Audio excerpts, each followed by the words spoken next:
창세전에 우리를 예정하셨습니다. 택하셨습니다. 그래서 사람의 어떤 조건으로 합당을 해서 하나님께서 선택하신 것이 아니다라고 말씀을 드렸습니다.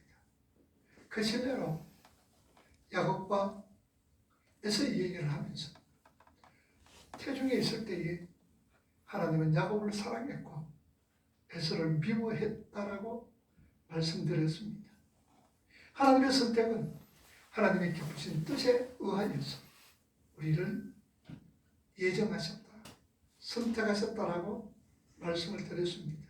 그러니 오늘 저와 여러분들이 하나님의 자녀가 되었다라는 것은 순전한 하나님의 은혜에 비롯되었음을 말씀을 드렸습니다. 오늘은 부르심에 대해서 한번 살펴보기를 원합니다. 하나님께서 창세전에 미리 사랑하시고 미리 예정하신 우리 하나님의 백성들을 이 땅에서 이 역사 속에서 건져내시는 것을 부르심이다라고 그렇게 정의를 내립니다.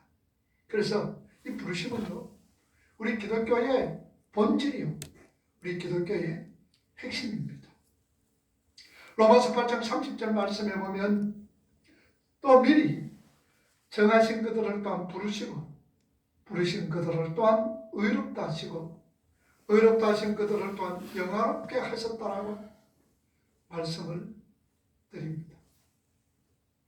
하나님께서 선택하시고 하나님께서 예정하신 하나님의 백성들에게 어떤 식으로든지 당신의 말씀을 듣게 하시고 보게 하신다라는 말씀입니다.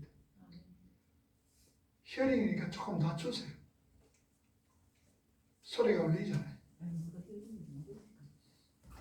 아니, 볼륨을 좀 더 낮추세요. 볼륨을 아예 낮추세요. 예.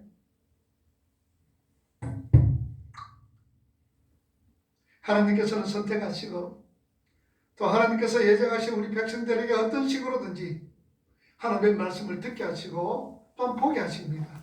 그래서 말씀을 통하여서 우리가 구원을 하시지요. 우리는 말씀을 전혀 모르고 하나님을 알 수가 없습니다.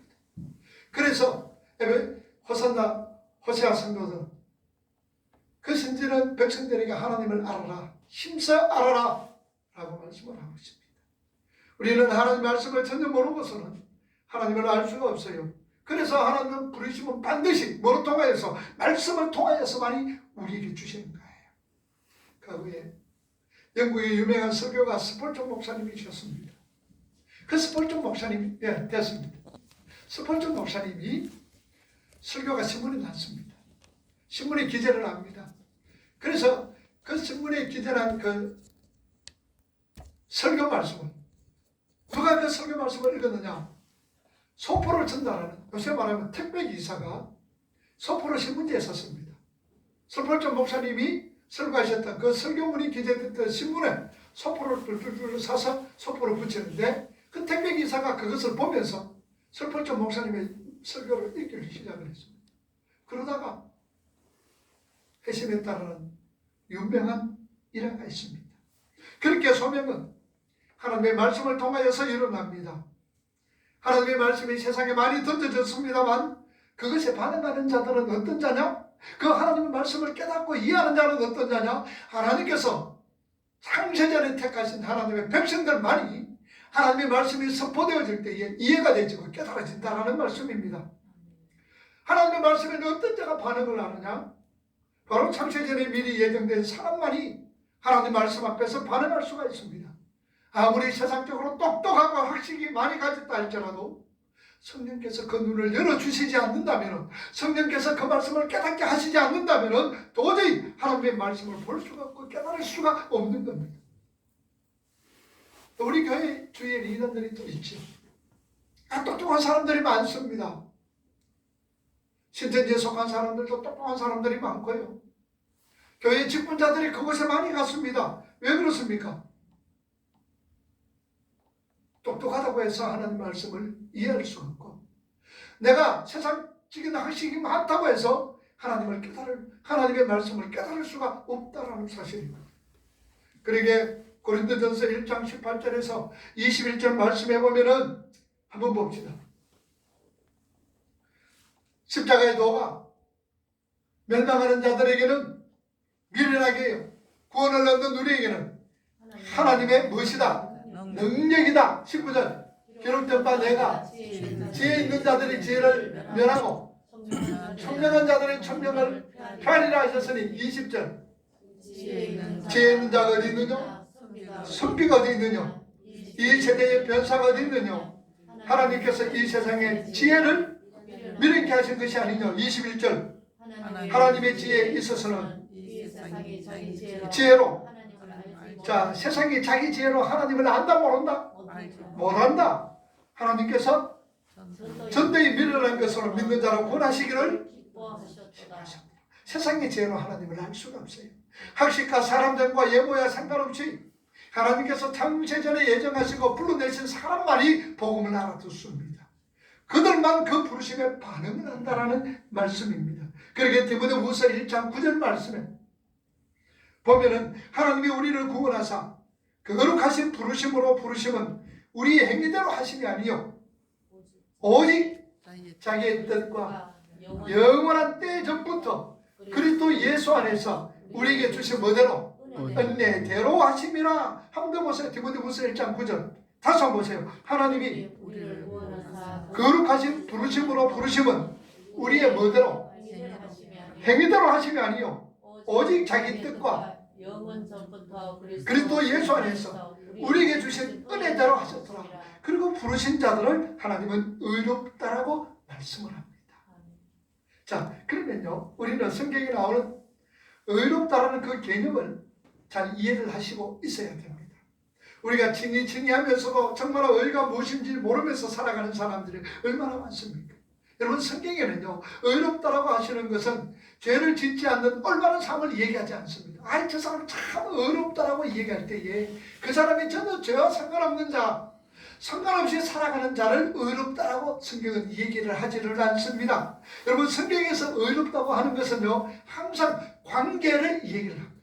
관계를 얘기하는 거예요. 우리가 가지고 있는 의의 개념으로서 성경의 의를 이해하지를 못하고 또 이해해서는 되지를 않습니다. 우리의 개념으로 하나님께서 벌을 받아야 하는 자들에게 벌을 내리시는 것이 어려운 것인데 하나님께서 벌 받아야 할 자들을 벌 받지 않게 하시고 대신 예수님께 벌을 내리시는 것을 우리의 의 개념으로서는 이해가 되지를 않습니다. 어렵다고 얘기를 하지는 않습니다. 그러므로 성경에서 말하는 의라는 그 개념을 우리가 잘 정리하고 있어야 됩니다. 사사기에 보면요 하나님께서 가나안 왕 야벤의 군대를 몰살시키시고 그 군대 장관 시스라의 머리에 말뚝이 박아서 죽여버리십니다. 그래서 사사기 여러분 4장 21절 한번 찾아보세요.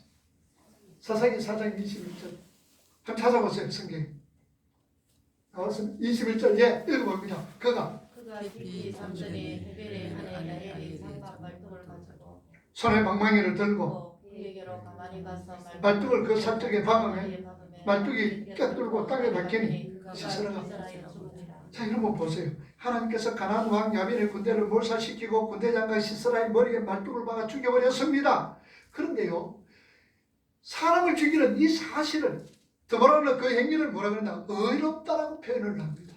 5장 사사기 5장 11절 보세요. 자 읽어봅니다. 11절 활 쏘는 자들의 소리로부터 멀리 떨어진 물깃는 곳에서도 여호와의 의로우신 일을 칭송하라. 이스라엘에서 마을 사람들을 의로우신 일을 노래하라. 그때에 여호와의 백성이 성문에 내려갔도다. 자 더불어가요. 시스라가 죽이는 것, 시스라가 죽는 것은 시스라를 죽였던 일들을 뭐라 그럽니까? 하나님이 의롭다라고 얘기하는 거예요. 하나님이 의롭다. 사람을 죽였는데 어떻게 어려워집니까? 사람을 죽이는데 의롭다라고 얘기합니다. 이렇게 성경의 의는요 선악의 개념이 아닌 것입니다. 하나님께서 우리와의 관계 속에서 우리 편을 드셨다는 말입니다. 하나님께서 우리와의 관계에서 우리의 행하신 일을 우리에게 행하신 일을 충실하게 하셨다는 의미에서 더불어는 그 일을 의롭다라고 표현을 하고 있는 겁니다. 뿐만 아니라 사무엘상 12장 6절과 7절 말씀 우리 한번 보세요. 뭐라고 그랬습니까? 사무엘상 12장 7절 시작. 6절 그런 적 6절 말씀. 사무엘이 백성에게 이르되 모세와 아론을 세웠으며 이는 소송을 애굽 인가에게 신는 여호와시니 7절 보세요. 그런즉 가만히 여호와께서 너희와 너희 열조에게 행하신 모든 무슨 일, 공의로운 일에 대하여 의로운 일에 대하여 내가 여호와 앞에서 너희를 담론하리라. 자, 하나님께서 이스라엘 백성들을 건져내시기 위하여서 에집트 군대를 어디에 빠뜨려 죽였습니까? 홍해 빠뜨려 죽였습니다. 다 죽였습니다. 그리고 그전에도 10가지 재앙으로 인하여서 10번째 재앙, 애굽의 장자들과 척것들은 모두를 죽여버렸습니다. 그런데 그런 일들이 우리가 가지고 있는 의의 개념과 맞아떨어지지 않는다는 얘기예요. 에집트의 군대를 홍해에 몰살시키고 에집트의 장자들, 짐승들, 처새끼를 다 죽였습니다. 집단 사살한 겁니다. 이런데 성경은 그 모든 일을 무슨 일이다? 의로운 일이다라고 말씀을 합니다. 하나님은요, 이스라엘과의 관계에서 이스라엘 편을 들어서 이스라엘에게 하신 일을 충실하게 하셨다라는 말씀입니다. 그래서 의란 이 말은 서로서로 관계를 가지고 있는 사람이 저 사람이 원하는 것을 할 때에 이게 의다라는 사실입니다. 이스라엘 백성과 하나님과의 관계 속에서 이스라엘 백성들의 원수를 멸하는 것이 하나님이 하시는 일입니다. 그래서 하나님께서 이스라엘 백성들의 편을 들어서 이스라엘 백성들이 요구하는 원수들을 멸하는 것, 죽이는 것, 이것이 바로 의라 그 말입니다. 자, 그러면은 우리와 하나님과의 관계 속에서 하나님께서 우리에게 행하신 일이 뭐냐라는 얘기예요. 우리가 하나님께 뭘 원하고 있느냐? 우리는 하나님께 원하는 것이 우리의 구원이다.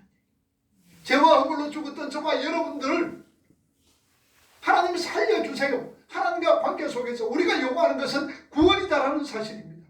하나님은 우리의 창조주이십니다. 우리의 생명의 주인이십니다. 그리고 우리 아버지십니다. 그분은 우리를 보호하시고 우리에게 모든 것을 공급하시고 우리의 삶도 인도하시고 우리를 사랑해 주셨습니다. 그렇게 하시는 것이 창조주 하나님 우리를 향하신 의로우심입니다. 뿐만 아니라 창세전에 당신의 뜻에 따라서 예정된 저와 여러분들을 하나님은 최선을 다해서 우리를 구원으로 이끌어 가시는 겁니다. 최선을 다해서 우리를 하나님의 백성으로 세워져 갑니다. 이것이 바로 의로우신 하나님께서 주관하시는 그 구원이 실패할 수가 없습니다. 그리고 의로우신 일로 이 세상에서 무엇을 세웠습니까? 십자가를 세워주셨습니다. 그 놀라운 구원 사역을 하나님의 의라고 부르는 거예요. 하나님이 우리를 살리시기 위해서 동신의 아들 예수 그리스도를 이 땅에 보내주셨습니다. 그리고 예수님을 십자가에 못 박아 죽이게 하셨습니다. 이것이 바로 하나님께서 우리에게 향하신 의다라는 사실입니다. 그래서 십자가는 하나님의 의가 우리에게 나타나는 겁니다. 자, 그러면 우리는 어떻게 하면 어렵다심을 받을 수가 있느냐? 그러면 우리는 하나님과 관계 속에서 어떻게 해야 우리가 어렵다고 인정을 받느냐는 얘기죠. 우리는 하나님의 피조물입니다. 그분의 백성입니다. 그러면 그 관계가 요구되는 것이 뭡니까? 하나님이 우리에게 요구하는 게 뭐예요? 하나님이 우리에게 요구하는 것, 말씀에 말하는 것, 순종하는 거예요. 그러니 우리가 하나님께 요구하는 것이 뭐라고 그랬어요? 구원이지요. 구원. 우리를 이끌어 가시고 하나님의 백성으로 세워 가시고 결국 구원으로 이끌어 가는 것. 이것이 우리가 하나님께 원하는 거예요. 하나님과 관계가. 그래서 하나님께서 구원의 일을 십자가로 통해서 이루어 주신 거예요. 거기에서 예수 그리스도의 십자가의 죽음으로 통하여서 하나님의 의를 나타내는 거예요. 자, 그러면은 하나님이 우리에게 원하시는 게 뭐라고요? 뭐라고요? 순종인 거예요. 하나님이 우리에게 원하시는 건 순종입니다. 절대적인 순종입니다. 그런데 그거 가능해요? 우리가 하나님 말씀 앞에 절대적으로 순종이 가능합니까? 가능해요? 안 해요? 할 수가 없죠. 불가능합니다.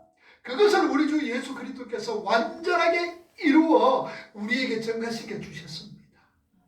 이것이 무슨 믿음이라고요? 예수에 대한 믿음. 요한계시록 14장 12절입니다. 오늘 오후에 여러분들 예수에 대한 믿음에 대해서 공부할 겁니다. 그러니 우리는 하나님 말씀에 전적으로 순종할 수가 없습니다. 신명기 28장에 보면은 하나님께서 이렇게 청종하고 해가면은 내가 너에게 복을 주고 뜨끈 반죽에도 복을 주고 나가도 복 주고 들어와도 복을 주고 얼마나 좋은지 모릅니다. 그래서 신명기 28장 여러분들 1절에서 15절 말씀 너무너무나 좋아합니다. 그러나 16절부터는 60몇 절까지는 뭡니까? 너희가 그 말씀을 지키지 않으면 이렇게 저주받을 것이다.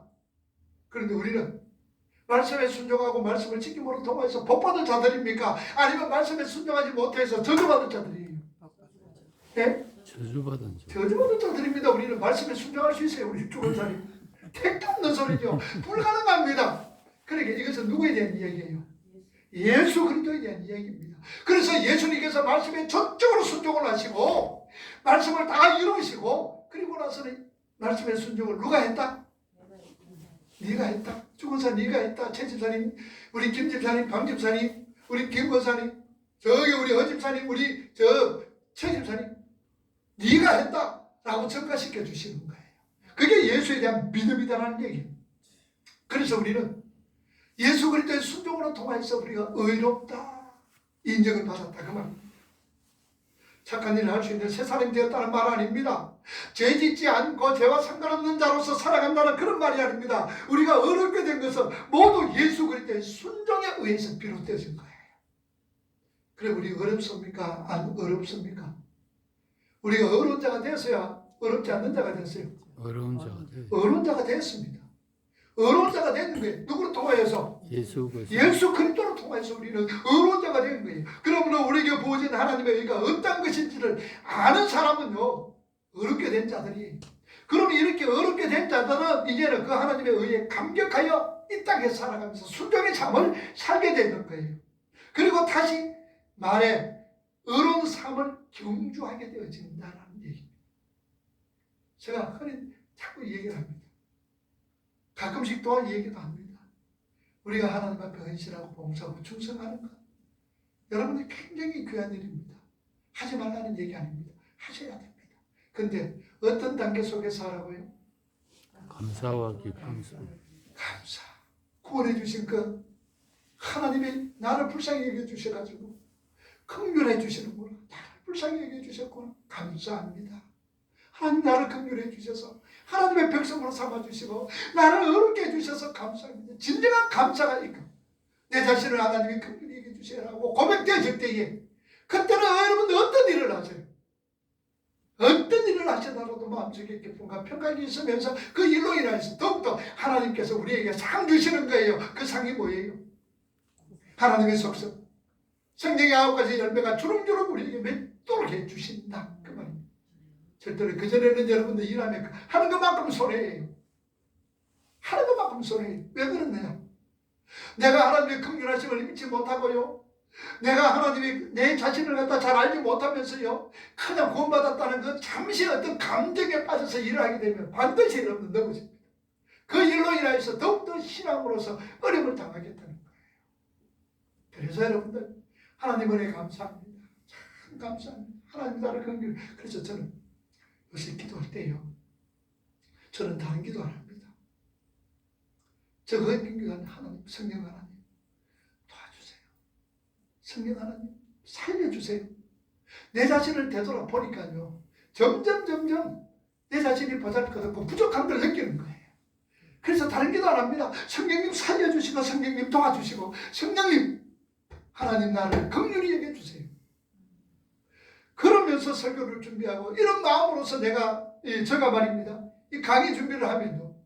별것 아닌 것 같아요. 그 말씀은 그럴 때에 말씀이 은혜가 되고 받는 사람들이 태도가 달라지더라 그 말입니다. 여러분 기도도 다른 거지만 내가 뭐 저 사람을 위해서 뭔가 해줘야 되겠다. 내가 뭔가 저 사람이 꼭 필요해야 되겠다. 여러분 그런 생각하지 마세요. 긍휼하심을 누가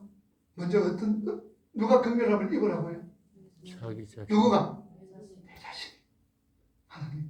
긍휼히 여기는 자가 복이 있나니 저희가 긍휼히 여김을 받는다. 마태복음 5장에 그 말씀이 뭡니까? 그 긍휼히 여김을 받는 자가 누구예요? 긍휼히 여기는 자가 긍휼히 여김을 받는다. 내 자신이 여러분들 긍휼함 받아야 되잖아요. 아멘. 그래서 하나님 내 긍휼히 여겨주세요. 하나님의 긍휼히 여겨주세요. 우리가 이 기도가 필요하다는 사실입니다. 여러분, 그래서 하나님이 나를 긍휼히 여기시고 하나님께서 나를 하나님의 백성으로 삼아주시고 예수 그리스도께서 십자가로 통하여서 모든 것 다 순종하시고 그리고 너가 했다라고 우리에게 그 의를 증가시켜 주실 때에 우리는 의로운 자가 되는 거예요. 내 공로가 아니라. 그래서 하나님 감사합니다. 너무너무나 감사합니다. 이렇게 읽다 보니까 순종의 삶을 살게 되고 진정한 헌신과 봉사와 충성이 나오게 되진단 말입니다. 그래서 우리는 거짓스러운 하나님의 의가 여러분들 우리가 우리 자신들을 이끌어가는 거예요. 하나님의 거짓스러워요. 그 의가 우리를 끝까지 이끌어가는 거예요. 뭐가 두려우냐 그 말입니다. 하나님은 끝까지 의로우십니다. 자, 그렇게 하나님과의 관계가 회복된 사람이면은 우리 주위에 있는 형제 자매와의 관계에 있어서도 그 관계에서 최선을 다해야 할 줄 압니다. 여러분, 기독교 윤리는요, 윤리 도덕은 1차적인 목적이 아닙니다. 우리 기독교의 윤리 도덕이 1차적인 목적이 아니라 기독교의 1차적인 덕목은 관계입니다. 관계. 1차적인 덕목은 관계예요. 여러분은 오늘 우리 자신들은 우리가 맺고 있는 관계에 있어서 충실해야 됩니다. 한번 예를 들어 봅시다. 로마 시대 때에 우리 그리스도인들이 형제 자매들이 로마 병정들에게 엄청나게 로마 그 세력에게 박해를 받았습니다. 그래서 어디가 살았습니까? 카타콤베, 공동묘지, 지하 도시에서 살았습니다. 그런데 어떤 한 사람이 기독교인이 로마 병정에게 쫓기고 있습니다. 쫓겨가 있어 어느 집에 들어갔습니다. 그 집에는 예수 믿는 집이었습니다. 그래서 그 사람이 숨겨줬습니다. 그 예수 믿는 사람을 숨겨줬는 거예요. 그런데 얼마 있다 로마 병정이 따라 돌아왔습니다. 그 사람 돌았지? 그 사람 여기 돌았지? 라고 얘기했을 때에 이 사람의 대답을 뭐라고 얘기해야 되겠습니까? 자, 우리가 생각하는 윤리 도덕으로 생각하면 거짓말 해야 됩니까? 안 해야 됩니까? 안 해야 되죠? 그러면 그 사람이 돌았으면 뭐라 그래야 됩니까? 아, 그 사람 돌았어. 여기에 돌았다라고 얘기해 줘야 됩니다. 그게 어려운 거지요. 우리가 생각하는 윤리 도덕으로 생각하면 거짓말 안 하는 것이 어려운 자라고 생각합니다. 그런데 관계라는 얘기입니다. 이 성도와 나와의 관계입니다. 이 사람과 나와의 관계입니다. 그러면 이 관계는 어떻습니까? 보호해줘야 됩니까? 아니면 죽여야 됩니까? 보호해줘야 되죠. 아닙니다. 돌아오지 않았습니다. 여기는 아무 사람도 돌아오지 않았습니다라고 얘기하는 거예요. 이게 하나님이 보실 때 의다라는 사실입니다. 내가 거짓말하는 것이 아니라 하나님의 의를 이루었다는 얘기입니다. 자, 이런 것이 성경에 누가 했어요? 어디에 했어요? 기세. 예? 기세. 누구예요? 라합. 라합이 그랬죠? 라합이 거짓말하는 거다. 거짓말이 아니라 라합은 하나님의 의를 이루어간 거예요. 우리는 거짓말한다, 뭐한다. 그러니까 저 사람은 어렵지 못하다, 불의하다. 아니에요. 우리는 관계 속에서. 그렇다고 해가지고 그냥 반복되지 그래 하는 말이 아닙니다. 신앙의 유익을 위해서. 하나님의 뜻을 이루어 가는데, 말씀을 세워 가는데, 설령 사람을 죽이는 일이 있고, 거짓말하는 일이 있더라도, 그것은 하나님의 뜻을 이루는 의라는 것을 아셔야 돼요. 그래서 이 관계입니다. 이렇게 그리스도인의 의는요, 관계의 개념으로 이해를 해야 된다는 사실입니다. 자기가 맺고 있는 옳고 옳은 그 관계 속에서, 오늘 저와 여러분들의 관계 속에서 이 관계가 요구하는 것을 성실하게 수행해 주는 것을 의다 그 말입니다. 오늘 저와 여러분들의 관계를 맺었습니다. 그러면 저는 여러분들에게 뭐 하는 것이 의입니까? 하나님의 말씀을 내 생각대로 아니고 내 주관이 아니고 내 유익을 위해서 선포하는 것이 아니라 내가 손해되더라도 내가 불이익을 당한다 할지라도 하나님의 말씀을 바로 선포하는 것이 오늘 나는 어려운 겁니다. 어려워지는 거예요. 그럼 여러분들은 저와 나와의 관계 속에서 어떻게 뭐가 어렵습니까? 여러분들 어려운 상황은 말씀이 들었을 때에 아멘 순종하고 또 믿고 우리 목사님 따라야 되겠구나 믿고 말씀에 순종하며 따르는 게 여러분들이 의다 그 말입니다. 아멘. 이해가 되죠? 이해가 되죠? 이런 관계입니다. 자, 로마서 3장 21절에서 26절 말씀 우리 한번 봅시다. 로마서 3장 21절. 자, 21절부터 시작. 이제는 율법 외에 율법 외에 하나님의 한 의가 나타났으니 율법과 선지자 증거로 받은 것이라. 22절 곧 예수 그리스도를 믿음으로 말미암아 모든 믿는 자에게 미치는 하나님의 의인이 차별이 없는 없느니라. 23절 모든 사람이 죄를 범하였으니 하나님의 영광에 이르지 이르지 못하더니. 24절 그리스도 예수 안에 있는 성령으로 말미암아 하나님의 은혜로 값없이 뭐다 하심을 어렵다 하심을 얻은 자가 되느니라. 25절 이 예수를 하나님이 그의 피로서 믿음으로 말미암아 한 목적으로 세웠으니 이는 하나님께서 길이 참으시는 중에 전에 지은 죄를 강구하심으로 자기의 뭐를 예수님 십자가 죽이는 게 하나님의 의로우심을 나타내는 겁니다. 26절 곧 이때에 자기도 의로우시며 또한 예수 믿는 자는 뭐다? 어렵게 하리라. 어렵다 하라 하십니다. 예수님이 하셨던 것을 우리에게 증가시켜 주신 거예요. 자, 그 다음에 30절 7절 20 그리고 30절. 자, 할례자도 믿음 또한 무할례자도 믿음으로 말미암아 어렵다 하시는 하나님은 1장 30절인데 또 미리 신자 우리가 여기 있죠. 또 미리 신령하신 자들은 부르시고 1장 30절 8장 30절 미리 정하신 그들을 부르신 그들을 또한 어렵다 하시고 어렵다 하신 그들을 또한 영화롭게 했더라. 이렇게 하나님께서는 예수 그리스도의 십자가로 말미암아 우리를 하나님과의 관계에 있어서 완전하게 순종하고 의리하고 사랑하는 하시는 그 의를 우리에게 선물해 주셨습니다. 역시 전적으로 하나님께서 하신 일이죠. 이렇게 구원은요, 아빠 손을 꼭 잡고 위험한 길을 건너는 아이가 똑같습니다. 자, 아버지가 아이 손을 잡고 건너갑니다. 손을 잡고 건너갈 때 아버지가 아이에게 뭐라고 부탁합니까? 얘야, 아빠 손 꼭 잡아라. 꼭 잡아라. 이 말이 무슨 말입니까? 아빠 손을 꼭 잡고 건너자. 이 말은 네가 손 놓으면 나도 놓겠다 그 말이에요. 아이하고 지금 내 거랑 건너가고 있는데 아빠 손 꼭 잡아. 그러면은 아빠 손 꼭 잡아라. 네 말은 네가 손 놓으면 나도 놓겠다는 그 말입니까? 아니지요. 그런 말이 아닙니다. 그런 의미에서 말하는 것이 아니죠. 아빠는 아기가 손을 놓더라도 자녀가 손을 놓더라도 그 손을 꼭 놓치고 잡고 가는 겁니다. 설령 위험이 있고 어려움이 있고 목숨에 어떤 일들이 있다 할지라도 아버지는 아이의 손을 놓는 법이 없습니다. 내가 죽는다 안에 있더라도 그 아이의 손을 꼭 잡고 아버지는 이끌어 가신다는 사실입니다. 이게 구원이라는 얘기예요. 우리 손을 누가 잡았어요? 하나님이 잡았습니다. 손 놓지 마라 이 말은 무슨 말이에요?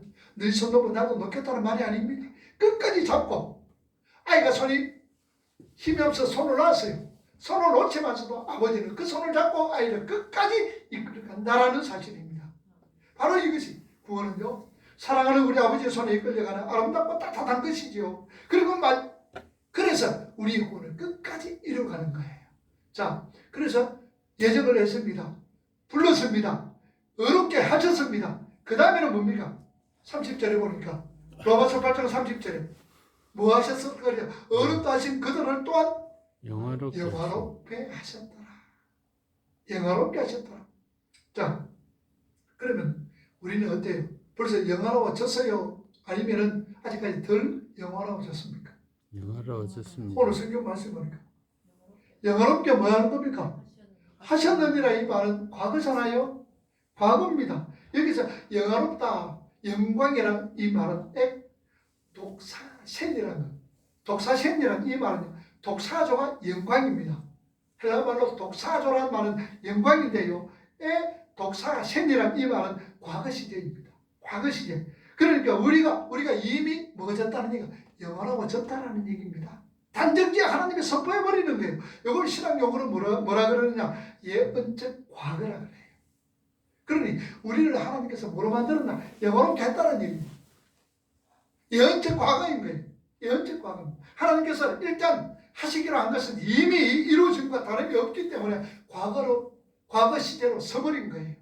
이렇게 이미 영화롭게 된 자들이 이 땅에서 조금 실수한다고 해서 이 땅에 좀 넘어진다고 해서 그 구원이 파기되는 건 결코 아닙니다. 실력 내가 넘어졌다 하더라도 벌써 하나님 우리를 뭐 하셨다는 말입니까? 영화롭게 하셨다라는 얘기입니다. 내가 설령 실수 좀 한다 할지라도 하나님은 벌써 우리를 영화롭게 하셨다라는 사실입니다. 절대로 어떤 모양으로든지 구원이 파기될 수가 없는 거예요. 이 약속이 파기될 수가 없습니다. 그래서 우리는 선택하시고 예정하시고 그 다음에는 부르시고 부르신 자들은 뭐 하시고 어렵다 하시고 어렵다 하신 자들은 뭐 하시고 영화롭게 하셨다. 그러면은 여러분들 하나 빠진 게 있어요. 뭐가 빠졌어요? 구원의 서정에 있어서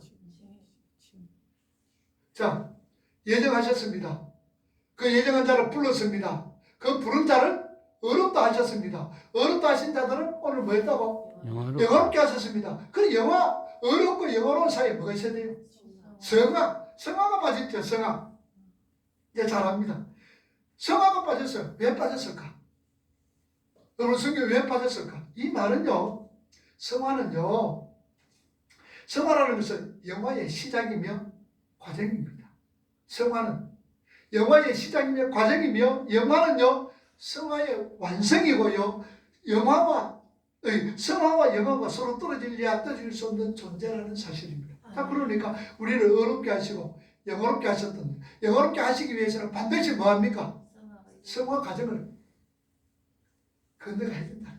성화 과정을 겪어야 된다는 사실입니다. 그래서 영화롭게 된 자는 반드시 성화의 단계를 거쳐 영화에 이르게 되어 있습니다. 이걸 우리가 잊지 말아야 합니다. 이 모든 것 하나님은 공짜로 우리에게 주셨고 우리가 그 은혜를 참여하며 감사의 찬미를 통하여서 거룩한 자로 하나님께서 바뀌어져 가게 만든다는 것을 우리는 잊지 말으셔야 돼요. 그래서 에베소 1장 6절 찾아보세요. 에베소 1장 6절. 자, 성경 보세요. 뭐라 그래요? 자, 성경 보세요. 성경 에베소 1장 바로 1장입니다. 이는 그의 사랑하신 자 안에서 우리에게 그저 주시는 바 그 은혜의 영광을 받도록 찬송하게 하려 하는 것이라. 자, 그러니까 결과는 뭡니까? 그 우리를 하나님께서 예정하시고 하나님께서 우리를 부르시고 하나님께서 우리를 어렵게 하시고 하나님께서 우리를 그 다음에 영화롭게 하시는 이유가 뭐냐? 바로 하나님의 은혜를 막기 위해서 찬송하기 위해서다. 그 말입니다. 결국은 하나님 우리를 이리로 이끌어 가신다. 그 말입니다. 결국은 우리는 하나님의 은혜를 찬송하게끔 하나님께서 세워간다는 사실입니다. 얼마나 귀한 얘기예요. 이제 우리 정리해 봅시다. 여러분 오늘 우리가 살펴본 것은 이 말씀은요. 기독교의 핵심이며 본질입니다. 핵심이며 본질입니다. 창세전에 하나님께서 우리를 뭐 하셨습니까? 예정하셨습니다. 그 예정하신 자를 반드시 하나님이 뭐 하십니까? 부르신다고 말입니다. 이 땅에 있으면서 하나님의 택한 자를 하나님께서 부르시는 거예요. 그걸 우리가 신학교로 소명이라 그럽니다. 소명. 하나님이 부르시는 거예요. 창세전에 예정됐던 사람들 하나님이 부르시는데 무엇으로 부르시는 거예요? 하나님이 우리를 부를 때 뭐로 부르시는 거예요? 말씀으로 통해요. 말씀으로 통해서 부르시는 거예요. 그러면 하나님의 말씀이 막 선포되어집니다. 선포되어질 때 그 말씀을 누가 깨닫습니까? 누가 알아듣습니까? 선택된 자들. 창세전에 선택된 자들은 하나님 말씀이 막 선포되어질 때에 깨달아지는 거예요. 알게 되어지는 거예요. 그 하나님의 말씀은 절대로 세상의 어떤 지식으로 알아지는 것 아니에요. 지식으로 깨달아지는 것 아니에요. 그래서 고린도서 아까 읽었지만 십자가의 도가 멸망하는 자들에게는 뭐하게 보인다? 미련하게 보이지만 구원을 얻는 우리에게는 하나님의 능력이라고 그랬습니다. 하나님께서 인간의 지식으로 인간의 지혜로 이 십자가 복음의 도리를 깨달을 수가 없는 거예요. 여러분 하나님 말씀 깨달아집니까? 깨달아졌죠. 말씀으로 통해서 하나님은 부르십니다. 그 말씀은 창세전에 예정된 사람만 반응하는 거예요. 그래서 그 부르신 자들을 뭐 하셨다? 영화롭게 하셨다. 영화하기 전에 불러서 그 다음에 우리를 어떻게 하셨어요? 의롭다 하셨잖아요. 의롭다라는 것은 뭡니까? 어떤 행위, 윤리적으로 도덕적으로 판정을 지으란 말입니까? 뭐라 그랬어요? 관계라 그랬잖아요. 관계. 하나님과 나와의 관계. 그죠? 하나님과 나와의 관계. 그래서 하나님과 나와 관계. 하나님께서 우리에게 하실 일은 무슨 일입니까? 우리에게 하실 일 구원이잖아요. 구원. 그래서 누구를 보내주셨어요? 예수 그리스도. 예수 그리스도를 이 땅에 보내주시고 십자가에서 죽게 하셨습니다. 그것이 하나님의 의라 그랬죠. 그리고 그럼 우리는 하나님 앞에 반응을 해야 되잖아요. 무엇으로 반응합니까? 순종으로 반응하는 거예요. 근데 우리가 순종이 가능해요? 불가능합니다. 불가능하잖아요. 순종도 할 수가 없습니다. 그러니 뭐라 그랬습니까? 예수님이 하셨던 모든 것을 다 누가 했다? 우리에게 전가시켜 주시는 거예요. 그래서 우리는 하나님 앞에 예수 그리스도의 십자가로 통하여서 예수님이 하셨던 모든 일들을 순종했던 모든 일들을 우리에게 전가시켜 주시는 거예요. 그래서 하나님이 우리를 뭐로 여겼더라? 의롭다라고 얘기하시는 거예요. 그래서 어렵게 여긴 자들은 반드시 어디까지 간다? 천국 가는 걸 뭐라 그랬습니까? 구원. 영화지요. 그 영화 속에서 중간에 뭐가 있습니까? 어려움과 영화 사이에 뭐가 있어요? 성화. 성화가 있잖아요. 그러니까 성화는 영화의 첫 단계며 반드시 영화와 밀접한 관계가 있는 거예요. 하나님께서 영화롭게 하실 거예요. 하셨다라고 말씀하셨어요. 하셨다라고 얘기한 거예요. 그러니까 하나님께서 영화롭게 하셨으니까 성화는 전적으로 이끌어가는 거예요. 자, 그런데 성화 과정에서 우리가 고집을 막 피운다. 막 피우면 하나님 어떻게 해요? 징계. 하나님께서 징계하시게 코피 내잖아요. 때리잖아요. 어떻게 하나님께서 그렇게 만들어 가신다라는 사실입니다. 그래서 이것을 갖다가 뭐냐, 단정되어서 하나님이 너 영화롭게 하셨다, 영화롭게 되었다라고 얘기하는 거예요. 왜? 그래서 하나님의 영화롭게 하셨음을, 그 은혜의 영광을 찬미하도록 우리를 그렇게 세워가신다. 그 말입니다. 오늘 여러분들 이 말씀은 기독교의 본질이요 핵심입니다. 절대로 여러분들 이 구원관에 대해서 흔들려서는 안 돼요. 구원관이 흔들리면요 다 흔들려버립니다. 다 흔들려버리고, 그리고 내가 이 말씀에 바로 확고하게 서지 않고서는 절대로 뭔가 여러분 하려고 덕죽덕죽대지 마세요. 내 영이 살았을 때에, 내 영이 살아있을 때에, 살아있을 때 해야 되지. 죽은 사람이 아무것도 할 수 없어요. 어린애가 일을 한다면서 저질밖에 못하는 거예요. 그래서 오늘 우리는 이 말씀 깨닫으면서 부르심의 그 은혜에 너무 감사하며 감격하면서 하나님을 찬송하고 영광 돌리는 자로 아름답게 든든하게 세워져 갈 수 있기를 바랍니다. 아멘. 그래서 우리가 어려워지는 것은 우리 형제 간의 어려움도 있잖아요. 우리 자매 간의 어려움도 있잖아요. 우리가 지체 간의 어려운 게 뭡니까? 이 관계입니다. 내가 저 사람을 위해서 뭘 해야 되며, 저 사람은 나를 위해서 또 내가 저 사람을 위해서 무엇을 해야 될 것인가? 내가 저 사람을 위해서 무엇을 해야, 저 지체를 위해서 내가 무엇을 해야 될 것인가? 라고 생각하면서 이런 아름다운 관계 속에서 점점 우리가 어려운 상황, 어려운 자로서 말씀에 굳게 설 수 있는 오늘 저와 여러분이 될 수 있기를 주님 이름으로 축복을 합니다. 아멘. 기도하시다.